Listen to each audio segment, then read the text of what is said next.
Hey, my screen's fuzzy. Don't like this. Something happened. Let's see if we can go unfuzzify it.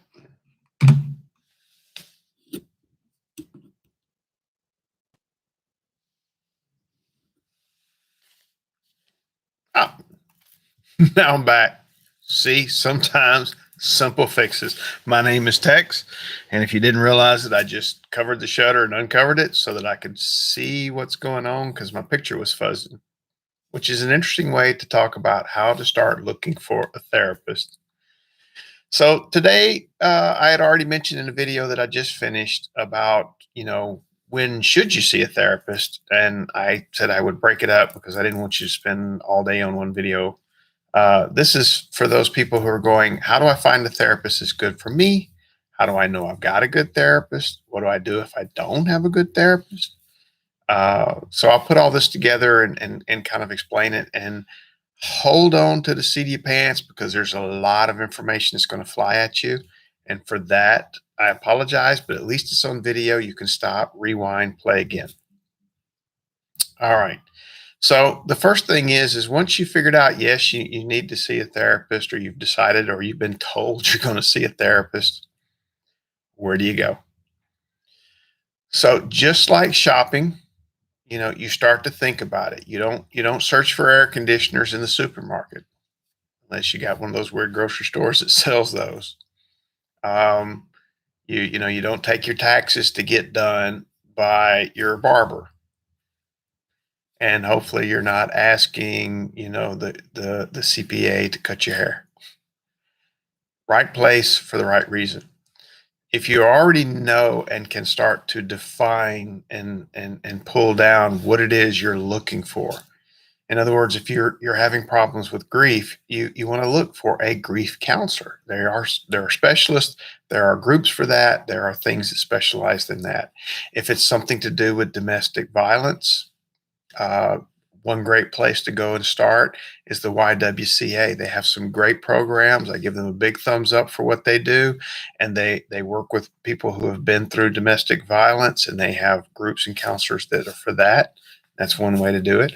Or you can look in, any of the normal website searches to find and see what a person says about themselves.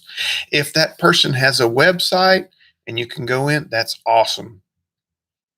If they have a video or two, you can look at the video and get an idea, can you handle their voice? Because believe it or not, being able to sit and listen to somebody that has the kind of voice and talks and does the things that you want to do so that you can get a better picture.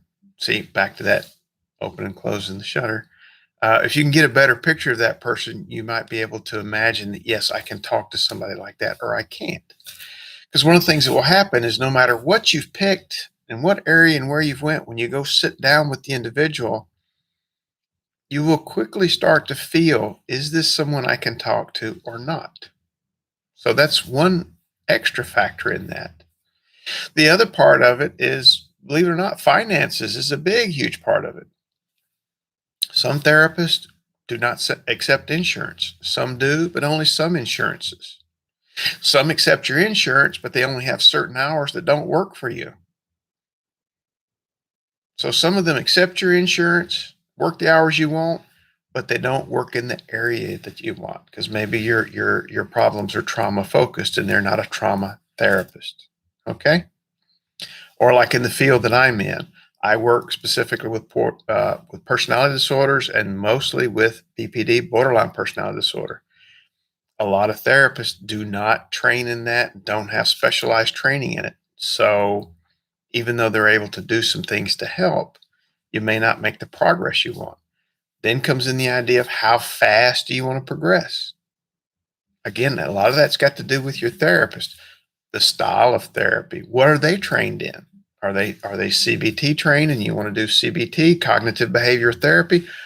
It's a great thing for dealing with anxiety and depression. It's a good thing for dealing with some problems with OCD or habits, breaking habits, starting new habits. Great. Trauma, a little bit different. And there are forms of CBT, like trauma-focused CBT. And if they've taken the training for that, then they can apply the trauma therapy in with the CBT. Again, awesome. Or maybe they want to go DBT. And so DBT is very effective with working with more. It's like CBT, the cognitive behavioral, but dialectical behavior therapy is based on the idea of working more with your emotions. And both of them have protocols that are similar in some ways, different in others. Both of them have homework. So seeing your therapist and deciding what you're going to do as far as the kind of therapy, then deciding whether or not you can work with them. And if they're a really good therapist, they're going to have no problem telling you, this is my area of expertise. This is outside my expertise. I may have some training in it or no training. And a lot of times then it comes down to decisions that you get along well with the therapist. They have enough training in the area you want, but not enough to actually do what you want to do.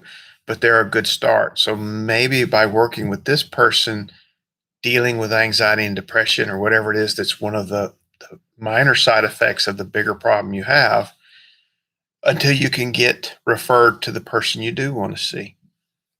Sometimes the therapist will tell you straight up, I have to refer you out, or I have to refer you to a higher level of care. You go see a therapist and you have a considerable problem with drugs or alcohol, they're going to tell you, we need to get that under control before we can start therapy, which means that you may have to go to a counselor that strictly does substance abuse or alcohol abuse or alcohol addiction, or, you know, or maybe there's something else going on and you want to work with those. Or on the flip side, you want to work with trauma. And I've had people that will say, well, I'm going to work with this person, getting my skills in check and being able to use my skills in preparation for doing the trauma work. And then they jump to the other therapist to do the specific trauma work, like EMDR, and they'll do that. And when they've done the EMDR, if they still need more therapy, they go back to that first therapist to continue working on building those coping skills. So those are factors. A lot of times people will work the therapist, and you should be able to look on their website or look at anywhere they're online and figure out. And if not, you call and ask, do they work with your specific population? In other words, if you're looking for your kid, you want to find someone who works with either children or adolescents, or they work with adults, but maybe they don't work with older adults, because that's a whole area of specialty too. And there's a lot of therapists who specialize in working with older adults. It's all beautiful. There are some therapists who work mainly with females or mainly with males. There are some therapists that their specialty is working with certain populations, like they work with the LGBTQ population. You have to also figure out what you're comfortable with. See, so here we're getting to that next part of it. Don't be afraid to ask for what you want, and let people know, and maybe even know why. So maybe because of your specific trauma or situation, or maybe it's a cultural thing, you need a female therapist, because in some cultures, if you're female, you shouldn't be alone with the male according to your cultural norms, the way you see the world, or the way that your family does, or that where you came from. So you have to work within those confines and look for that. Okay. Now, don't be surprised, because sometimes things don't work out the way you think they will. I know that when I was working with kids, I would always get this, like, oh, yeah, I have a son and I want him to have a male therapist. And I would always grin. They're like, what you grinning for? And I said, remember when you was a young man? Yeah. Who would you rather sit and talk to for an hour? It's not always a guy. Okay. And also realize there's going to be a lot of what you call transference. Okay. You come in and you see the person. If the person reminds you too much of somebody you don't like, that may start it out difficult to begin with. And I've had that before where, someone comes in and goes, I really like you, but you remind me so damn much of my dad. And for whatever reason, I don't get along with dad. And so it's very hard for them to establish a relationship with you. And depending on the kind of therapy you want, that initial transference may be a problem. Other kinds of therapy, they work on the transference issues. So again, finding out and asking, and don't be afraid to ask your therapist, what are your areas of expertise? What do you do best in? What do you do least best in? And if they don't fit, then ask them, can you give me a referral? Or maybe down the road, can we talk about getting a referral? So now you see how I've thrown in so many factors into finding a good therapist.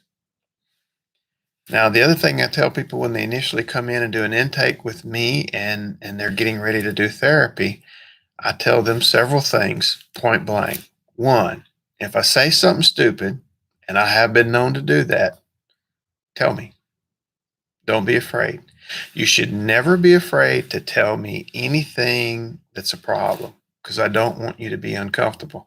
In fact, I may not even have realized that I said something that to you might be upsetting, offensive.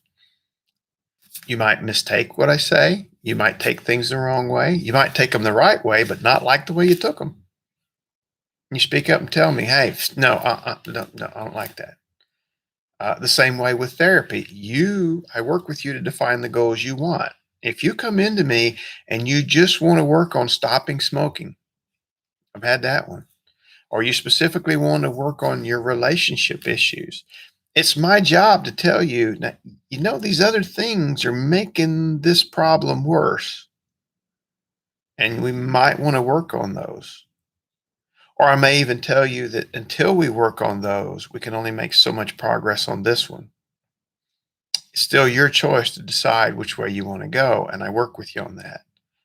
You have input, I have input, but in the end, you're the client.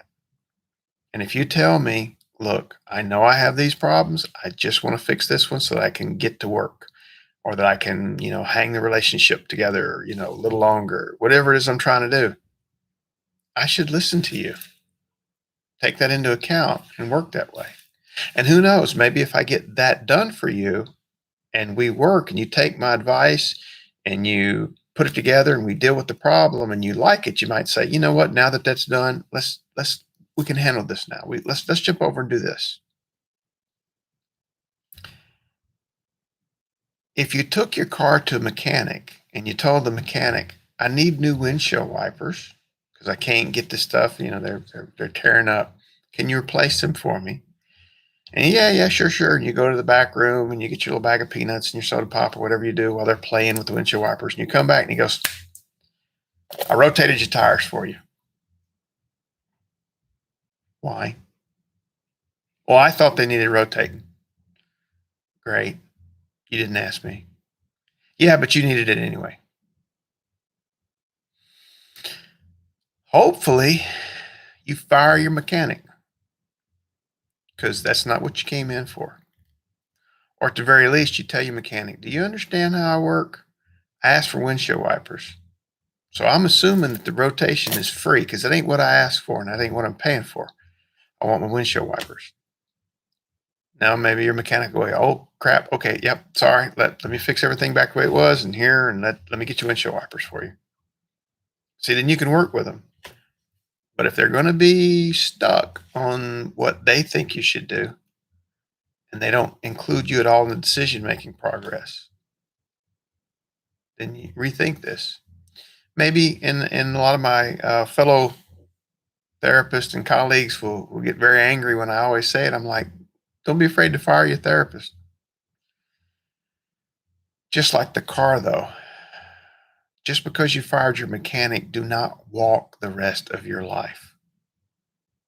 Go get another mechanic. Find a mechanic that you can work with, one that you trust, that does a good job, and get you what you want.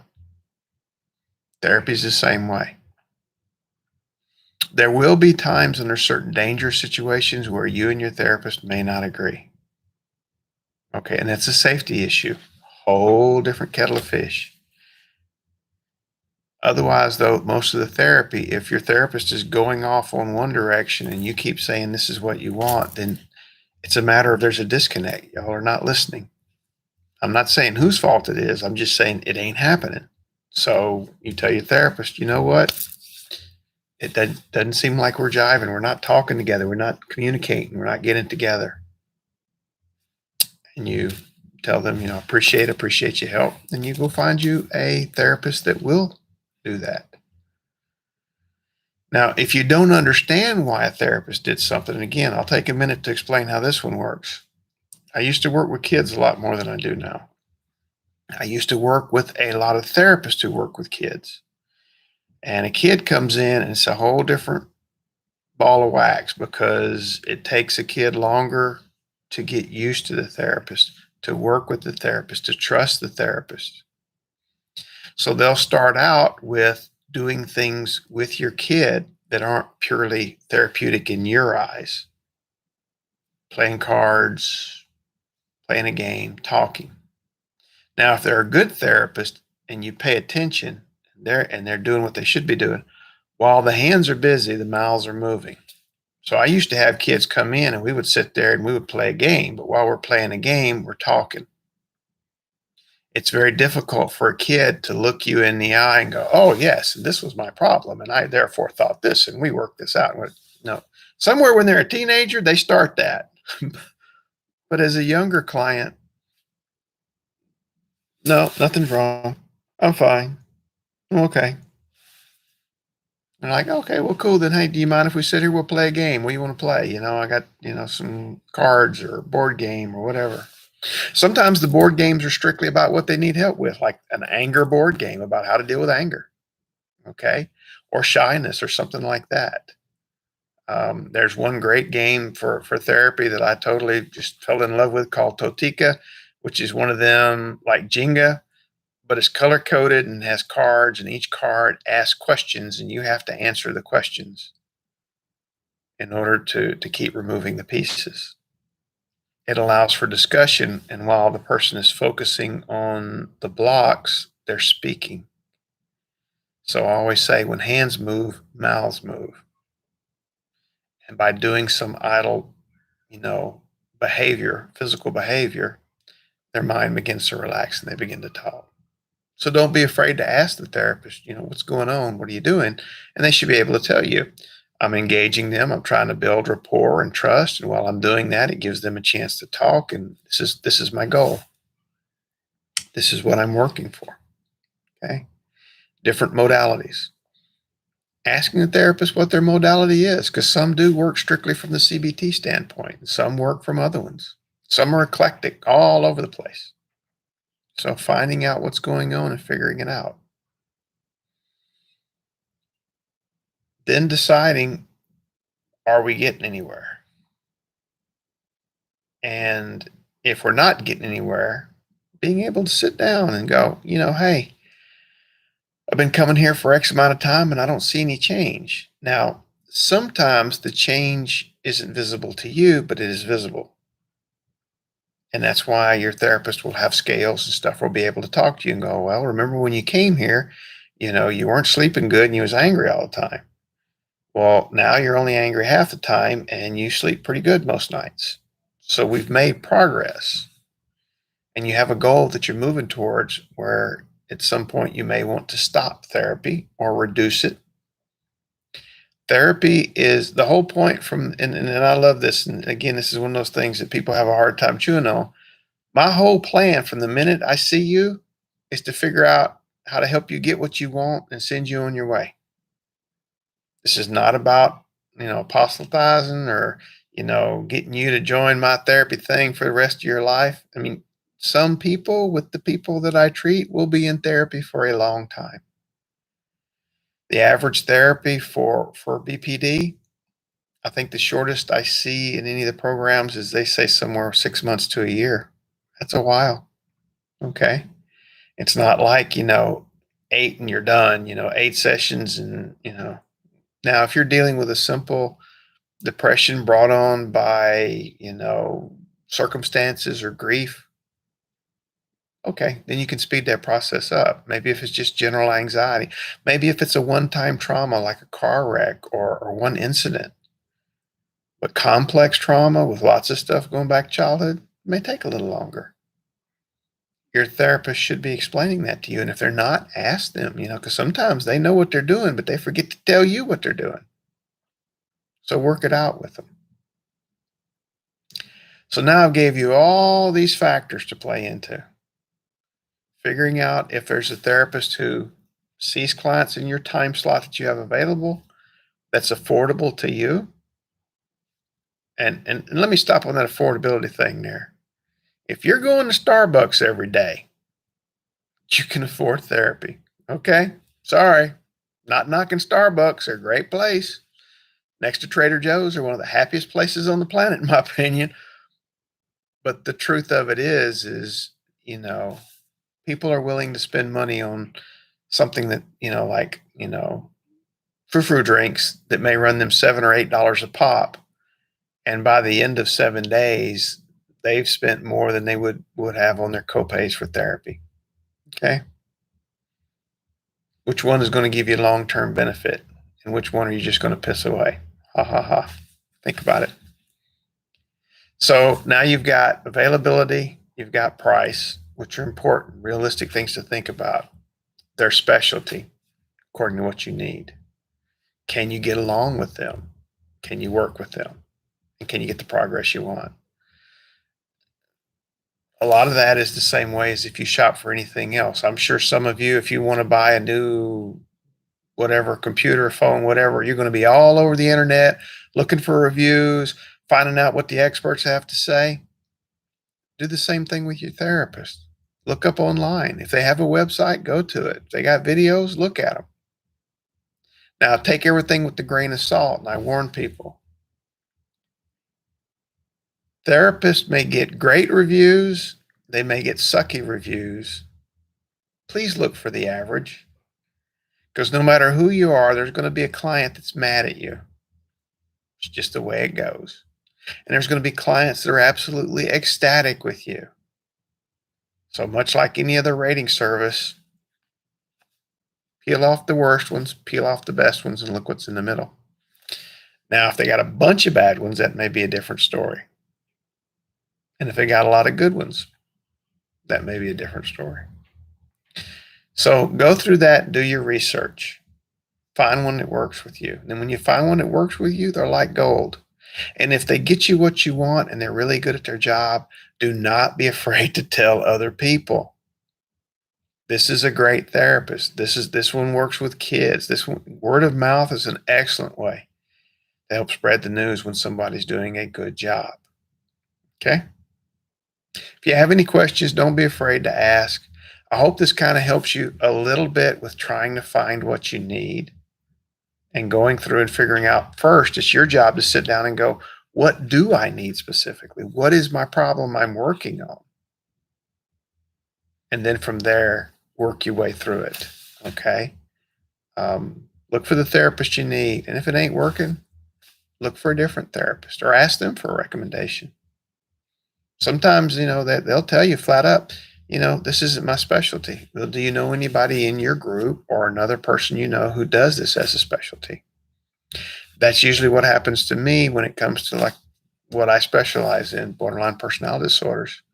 A lot of therapists will refer clients to me to work with that population because that's what I'm trained in. That's what I do. That's what I do all day long. Okay. Or trauma, same thing. So fish around, see what you can find out. I hope you have good luck. Do not give up. There is a solution and you can find it. I hope you have a great day. Thank you. All right, come on. Where's the end button? There we go.